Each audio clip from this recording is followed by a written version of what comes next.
Alright, so here is my tray puller for the skid steer. It's really simple. It is just a frame, a quick attach plate that I bought off Ritchie Brothers auction for like $100. I think it's a 15-inch stroke cylinder. It's a 2-inch bore by 1-inch rod, a 15-inch stroke. That's just something I had, so that's what I used. It's plenty strong for this. It actually bends the frame. So what I would do if I would rebuild it or do it again, I'd get a different frame. They make heavier ones that look pretty much the same, but it's square tube and box section instead of just 1/8-inch plate and angle iron, because I added this angle iron and that one to try to keep it held together. It really, because the cylinder, it's not because of the machine, the cylinder just forces, puts a lot of force between here and here, and that makes it bend right here. So I have had to rebuild it a couple times because of that, and it still needs tweaked a little bit right now. Another time I've rebuilt it, I had originally made these braces out of little square tube because that's all I had. But I broke those one day ripping out some big trees in clay. So this is all 3-inch C-channel now. The grabbers, or whatever you want to call them, they're just 3-inch by 1/4 ball square tube. I think that one's 40-inch long and that one's 39. You have to make that one shorter because of the pivot right there. The teeth are just 1/4-inch plate that I cut. They're actually the same deal. They're matched up, so that was the same plate. I just cut it in half. You do have to round off the teeth back here to make it line up, but the rest line up well. I would do that heavier stuff, either 3/8 or 1/2-inch, because that just bends real easy. That's all I had, so that's what I used. And in fact, I actually put some angle iron, you can probably see it, beneath these teeth, and that's helped keep the tips from bending so bad. But 3/8 or 1/2-inch would work, and you may want to do hardened steel. That would help. This is all just mild steel that I had.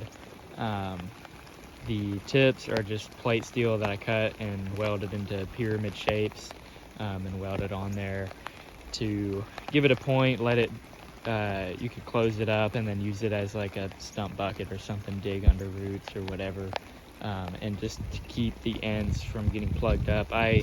When I first built this, I used it a little bit without those on, and it just packed the square tubes full of dirt.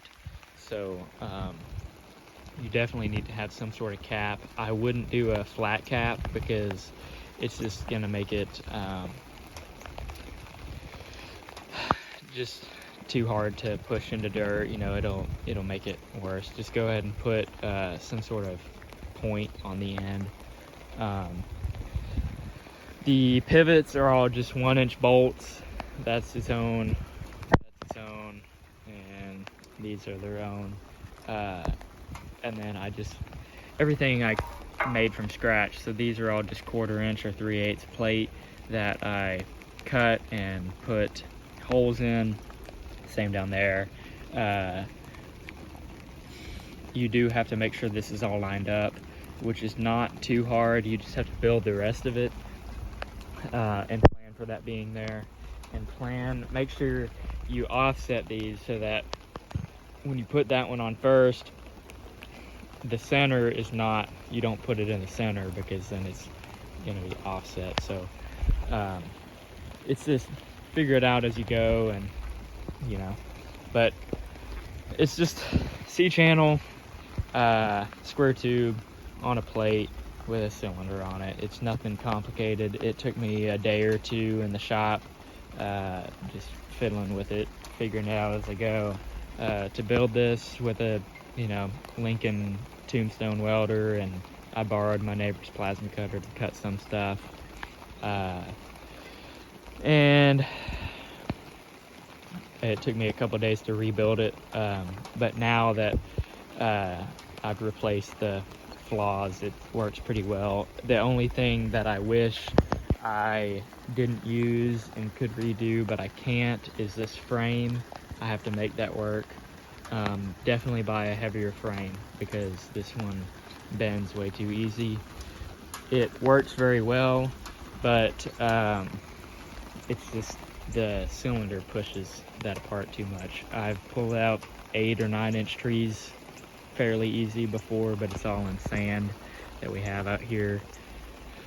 It is harder in clay. That's actually how I broke it the first time, prying on a big tree.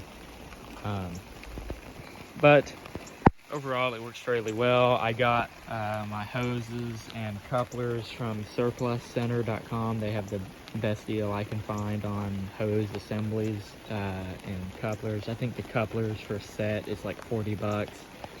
And these are 7 foot long hoses. They're, I think, 1/4 inch or 3/8, something like that. They work well. That's just what matched the cylinder, so that's what I got. I don't have a problem with it being slow or nothing like that. It's sufficient for what it is. The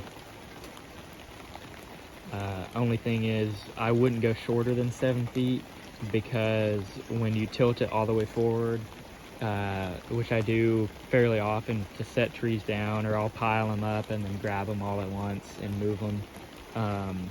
They don't get tight, but they get close. I wouldn't trust it to be any shorter than that, and I haven't had problems with running over them and getting caught in the tilt cylinder or anything like that. So that's my tree puller. If you have any questions, leave a comment or something. I'll try to answer it.